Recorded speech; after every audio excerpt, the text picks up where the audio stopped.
My name is Vince Bulosan, and in this presentation, I will be talking about the bacteria known as Streptococcus pneumoniae, or simply known as pneumococcus. First off, let's dissect the word Streptococcus pneumoniae. The prefix strepto is referring to how the bacteria's structure is twisted and chained. The suffix coccus that follows after is showing how the shape of the bacteria is circular or spherical. And finally, the word pneumoniae means pneumonia causing.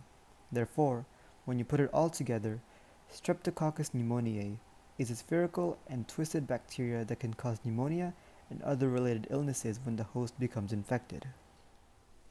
Since this microbe is a bacteria, that would mean that Streptococcus pneumoniae is a prokaryotic organism.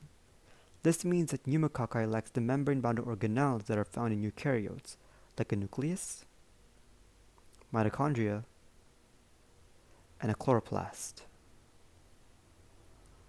Because it's a bacteria, it also has a peptidoglycan cell wall made out of sugars and amino acids, a cell membrane, cytoplasm, and a nucleoid in the middle where it houses its DNA.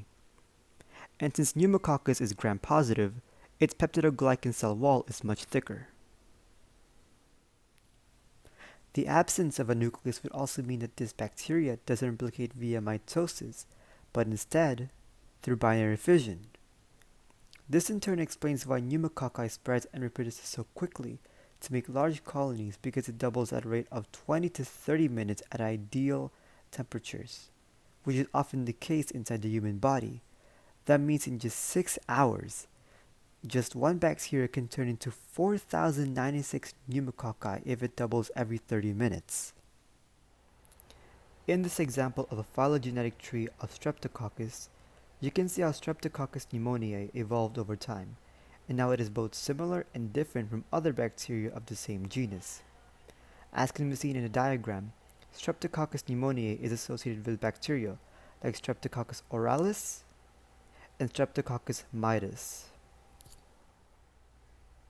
Unsurprisingly, Streptococcus pneumoniae is considered a bad bacteria, especially when you see the word pneumoniae in the bacteria's name. This is because when people see this word, the first thing that comes to mind for many is pneumonia. As mentioned earlier, getting infected with Streptococcus pneumoniae can cause pneumonia in a person if it is left untreated for a long period of time. However, this is just one of many other symptoms pneumococcus can produce if the bacteria is left to breed and reproduce inside the body. The possible symptoms that a person can experience as a result of having a pneumococcus infection is called pneumococcal disease. According to the CDC, a person can not only experience pneumonia, but also meningitis, which is inflammation of the brain and spinal cord membranes, and sinusitis, which is swelling or inflammation of the sinuses. In addition to all of this, Streptococcus pneumoniae is considered invasive, meaning that it can travel and spread to other sites of the body that are often sterile. As such, a pneumococcus infection can also lead to bacteremia, since it can infiltrate into the bloodstream and, as such, can bring the disease with it. Even if Streptococcus pneumoniae is dangerous in that it can bring terrible symptoms to a person, there are still some questions that are left unanswered. Like, for instance, how is it transmitted? Can it be treated when a person becomes infected? And finally, can it be prevented from infiltrating the body in the first place? First off, let's start with how the bacteria is spread. Streptococcus pneumoniae is transmitted via air and direct contact.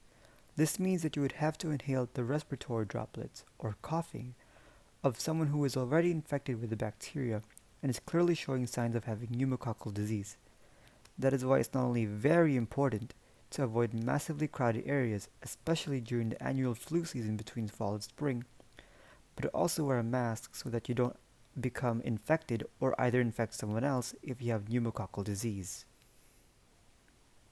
Now let's say that you are infected with Streptococcus pneumoniae and that you are feeling the effects of pneumococcal disease.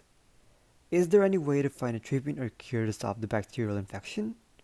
Yes, with antibiotics, though it depends on the severity of the infection. For instance, those with mild and even moderate symptoms of the disease can take penicillin, which happens to also be a fungi, and amoxicillin via orally. However, during severe and extreme cases, antibiotics like ceftriaxone and cefotaxime are injected into the body to treat the growing infection.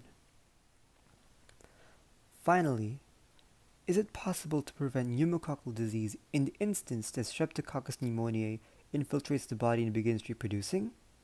Yes, and there are actually two different vaccines that are used to prevent this disease. The first is called the pneumococcal conjugate vaccine, or PCV13 for short, and the second being the pneumococcal polysaccharide vaccine, or PPSV23 for short. Each vaccine is used for different types of people, like the PCV13 being used mainly for all children younger than 2 years old and the PPSV23 being the main vaccine against pneumococcal disease for most healthy adults. Although both are different in that they are used for different age groups, these vaccines work similarly by creating an immune response that stimulates the body to produce antibodies that would fight off the bacterial infection. And these are the sources that were used to create the presentation. Thank you for watching.